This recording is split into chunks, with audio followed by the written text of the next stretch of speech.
कांग्रेस के वरिष्ठ नेता जीतू पटवारी ने राजधानी भोपाल में प्रेस कॉन्फ्रेंस करते हुए ओबीसी आरक्षण, प्रशासनिक भ्रष्टाचार और एफआईआर को लेकर दर्ज नाराजगी जताई।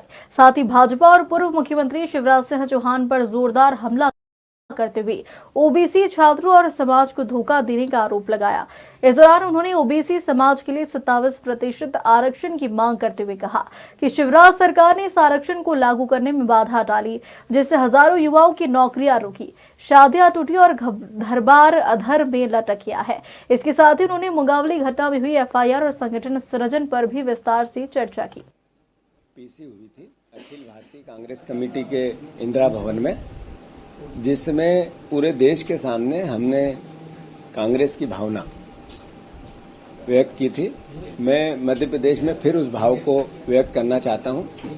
शिवराज सिंह चौहान रोज सरकार की छवि की बात कर रहे हैं।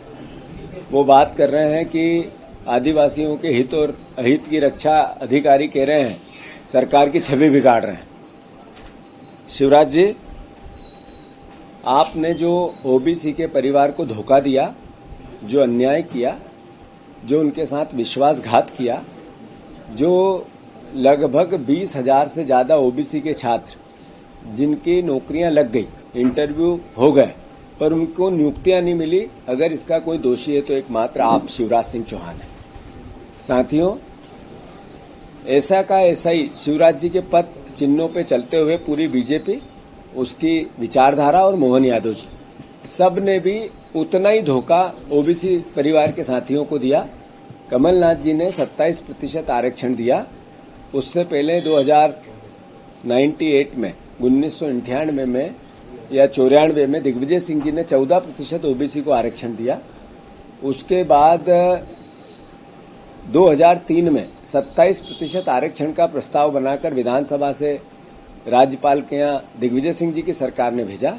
उसके 15, 17, 18 साल बाद आदरणीय कमलनाथ जी ने इस पूरे मुद्दे को टेकअप किया, एक अध्यादेश लेके आए, फिर अध्यादेश के बाद कानून लेके आए। मेरा आप सबसे आग्रह है कि ऐसी पूरी परिस्थिति में जो ओबीसी के छात्रों के साथ, ओबीसी समाज के साथ अन्याय और अत्याचार किया, इसका अगर कोई दोषी है, इसका कोई सजा मिलनी चाहिए तो वो है भारतीय जनता पार्टी, मोहन यादव और शिवराज सिंह चौहान। मैं फिर से आग्रह कर रहा हूं कि जितनी जल्दी हो, जो कोर्ट ने कहा, सुप्रीम कोर्ट ने निर्देश दिए कि ओबीसी का कानून बन गया, लागू करो, तो भारतीय जनता पार्टी मुंह क्यों चुरा रही है? क्यों पीछे के दरवाजे से उनके पीठ में खंजर झोंप रही है? उनके एडवोकेट जनरल ने मीडिया के सामने, प्रदेश की जनता के सामने ये कहा कि कोर्ट ने रोका है। उनके बयान है, पब्लिक डोमेन में, मीडिया के सामने है। इसका मतलब सरकार ने कहा, जबकि फिर बाद में कोर्ट ने कहा अभी 25 तारीख को कि कोई किसी प्रकार का ओबीसी के छात्रों को जब कानून बन गया है तो उनको हक मिलना चाहिए। तो या तो एडवोकेट जनरल साहब झूठ बोल रहे थे, गुमराह कर रहे थे, और वो बीजेपी की शय पे कर रहे थे, शिवराज जी और मोहन यादव जी के कहने पे कर रहे थे। ये सीधा आरोप है मेरा। मैं फिर से आग्रह करता हूं, जो आपने कर दिया उसकी सजा ओबीसी समाज आपको देगा, पर अब भी सुधरो, अब भी हक दो, अधिकार दो, उनकी सहायता करो। वो बच्चे, शादियां टूट रही है सबकी, सबका घर-बार परेशान है, न उनकी नौकरी लग रही है, न वो नौकरी पे जा रहे हैं, अधर में लटके हैं। कई लोगों ने उसमें एक तरह से अलग अलग तरह की यातनाएं उन पे हो रही है। तो कृपया मोहन यादव जी, आपकी सरकार इस पे ध्यान दो। हम विपक्ष हैं, आपको बार बार आग्रह कर सकते हैं। अगर आपने इस आग्रह को स्वीकार नहीं किया तो जैसा मैं हर बार कहता हूं, आपके ऊपर से देव को आना पड़ेगा और ओबीसी के आरक्षण 27% को लागू करना पड़ेगा। मोहन यादव जी, फिर से आपके ऊपर से देव को आना पड़ेगा और फिर यह 27% का आरक्षण आपको लागू करना पड़ेगा। ओबीसी समाज चुप रहने वाला है नहीं। फिर से आपसे विनम्र प्रार्थना है, इसके खिलाफ मेरे पे एफआईआर मत कर देना। ये मैं विपक्ष का दायित्व निभा रहा हूं। नहीं तो आपको जब हम बताते हैं कि ये अराजकता है तो आप डर के मारे एफआईआर कर देते हो। ये हमें अच्छा लगता है कि मोहन यादव जी हमें रिकग्नाइज कर रहे हैं एफआईआर कर करके कि आप अच्छा काम कर रहे हो, तो उसके लिए भी धन्यवाद आपको। पर ओबीसी समाज आपको देख रहा है और आप जो उनके साथ धोखा किया उसको भी समझ रहा है। इसको कोर्ट के निर्देश को मानो और जितनी जल्दी हो कोर्ट के सामने और प्रदेश के सामने 27% आरक्षण लागू कर। आज 30 तारीख दिल्ली जा रही है, आपके पास भी बहुत जिलाध्यक्ष के दावेदार मिलने आए हैं। ऐसा है कि संगठन सृजन का कार्यक्रम में पवित्रता थी। पहली बार किसी संगठन में लगभग 10 लाख से ऊपर लोगों ने अपनी सहभागिता की, अलग अलग जिलों में, अलग अलग विधानसभाओं में, अलग अलग ब्लॉकों में, डायरेक्ट, प्रत्यक्ष और अप्रत्यक्ष। 10 लाख से ज्यादा लोग किसी भी संगठन में मध्य प्रदेश में पहला उदाहरण है किसी भी राजनीतिक दल का। तो हम सौभाग्यशाली है, हमें गर्व है अपने आप पे कि एक तरफ यूथ कांग्रेस के चुनाव चल रहे हैं जिसमें 3 लाख 3.5 लाख नए बच्चों ने उसमें पार्टिसिपेशन अभी तक कर लिया है पिछले 8 दिन में, और इधर 10 लाख से ऊपर डायरेक्ट सहभागिता हमारे कार्यकर्ताओं ने, हमारे नेताओं ने, आम जनता ने, सामाजिक संगठनों ने इसमें अध्यक्ष की अपनी विचार दी है, जो अपने आप में एक रिकॉर्ड है। चूंकि राहुल गांधी जी ने, खड़गे जी ने अपनी ताकत कार्यकर्ताओं के हाथों में दी और ये कहा कि योग्य से योग्य चुनो। उसी आधार पर जितने पर्यवेक्षक आए थे, वो चाहे राज्य के हो चाहे देश के हो, उन्होंने अपनी रिपोर्टें कंप्लीट करके, जो राज्य के पर्यवेक्षक हैं वो हरीश चौधरी जी को अपनी रिपोर्ट देंगे और जो देश के आए थे वो आदरणीय हमारे संगठन के महामंत्री वेणुगोपाल जी को अपनी रिपोर्ट देंगे। और उसी के आधार पे एकदम पवित्र मन से जिसका आया होगा, योग्यता एक ही पैमाना था, योग्यता एक ही पैमाना था, न उम्र पैमाना था, न किसी प्रकार का उसमें केवल कुछ नियम बने थे कि जो बीजेपी से अभी आए हैं उनको इसमें जगह नहीं देंगे। वैचारिक रूप से सुदृढ़ होना चाहिए हमारा आदमी, तो इसलिए जो संगठन में काम करने वाला आदमी उतना ध्यान रखेंगे। बाकी कोई क्राइटेरिया नहीं है, ओनली योग्यता और लोगों की पसंद, योग्यता और लोगों की पसंद। कितने नामों का पैनल भेजा है एक ही जिले से? नहीं, वो तो रिपोर्ट का पार्ट है, पर उसमें हर वर्ग को भागीदारी मिले, उसमें ST SC OBC इसको भी भागीदारी मिले, उसमें भागीदारी मिले, उसको भागीदारी मिले, जो महिला वर्ग है उसको भी भागीदारी मिले। ये 2 4 5 6 नामों का पैनल भेजा हो, 2 5 6 जैसे संख्या। नहीं, मैंने बता दिया, हर वर्ग को भागीदारी मिले तो 2 4 5 लोग होते ही हैं। हर वर्ग को देंगे तो वर्ग के हिसाब से ही नाम भेजेंगे, तो 5 6 नाम तो होंगे होंगे।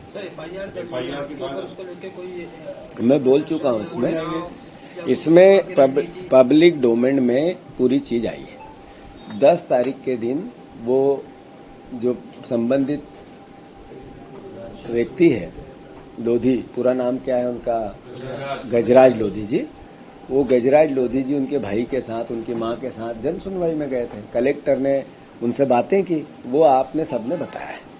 वो 10 तारीख के पहले से 20-25 दिन पहले से सारे यत्न कर रहे थे, पर चूंकि वहां के जो विधायक जी उनके रिश्तेदार हैं, वो जो उन पे यातना दे रहे थे, तो सरकार पे दबाव रहता है। अधिकारी बिना तो आज अधिकारी बिना स्वतंत्र काम अब यहाँ कर ही नहीं सकते हैं, बिना दबाव के काम कर ही नहीं सकते हैं, ये स्पष्ट हो गया। अधिकारियों को भी मैं चेताना चाहता हूँ, FIR करते जाओ, लिखते जाओ कि आपने क्या पाप किया है, और लिखते जाओ कि आपके पाप की सजा आपको मिलेगी।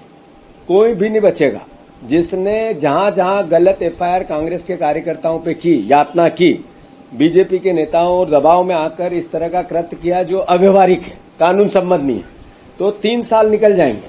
3 साल बाद आपकी गिनती क्या होगी, याद रखो, वो चाहे SP हो, कलेक्टर हो, चीफ सेक्रेटरी हो, ये भोपाल के भी अधिकारी, जितने आप लोग करप्शन कर रहे हो, सब गिनती हो रही है। एक पूरी टीम लगा रखी है मैंने, एक वो व्यक्ति जो करप्ट है वो देखता रहे, गिरेबान में झांकता रहे कि एक तरफ मैं करप्शन कर रहा हूं, दूसरी तरफ विपक्ष को यातना दे रहा हूं, तो फिर आपका जब सही समय आएगा, जब विपक्ष आपसे आपके पापों का सवाल हिसाब तो लेगा। तो जिस अधिकारी ने, वो चाहे इंदौर में की हो, चाहे अशोकनगर में की हो, चाहे प्रदेश के किसी भी हिस्से में कांग्रेस के कार्यकर्ताओं पे जिसने गुनाह किया है बिना काम से, केवल बीजेपी के दबाव में, तो वो अपना पाप खुद लिखता रहे कि क्या कर रहा है, उसकी सजा मिलेगी उसको। सर, पिछली बार आप पर FIR हुई थी तो आपने कोर्ट की शरण ली थी, क्या इस बार भी कोर्ट की शरण में जाएंगे कि मुझ पर मैं कानून का सम्मान करता हूं, अधिकारी कर्मचारियों का भी सम्मान करता हूं, मैं उनसे अलग नहीं हूं, पर अधिकारी नौकर बन गए विचारधारा के, बीजेपी के, तो उनको सजा तो देनी चाहिए। दूंगा, पार्टी देगी, समय देगा, परिस्थितियां देगी। अगर एक कलेक्टर ही रहनी है मेरी एसपी का पद मेरे पास रहना चाहिए, इसलिए जो बोलोगे वो कर दूंगा, अन्याय कर दूंगा, तो उसकी एक सीमा होती है। उस सीमा से जो बाहर जाएगा उसकी गिनती होगी, 100% होगी, कोई बीच में जगह ही नहीं है। और मैं आग्रहपूर्व विनम्रता से कभी ऐसी छोटी और हल्की बातें नहीं करता, पर लगातार देखने में आ रहा, लगातार देखें, बीजेपी के विधायक एसपी चलाते हैं, कलेक्ट्री चलाते हैं, बीजेपी के विधायक, उनके मंत्री जो चाहते हैं वो यातनाएं कर दो, झूठी सच्ची, और अधिकारी करने लग जाते हैं। ये बर्दाश्त से बाहर।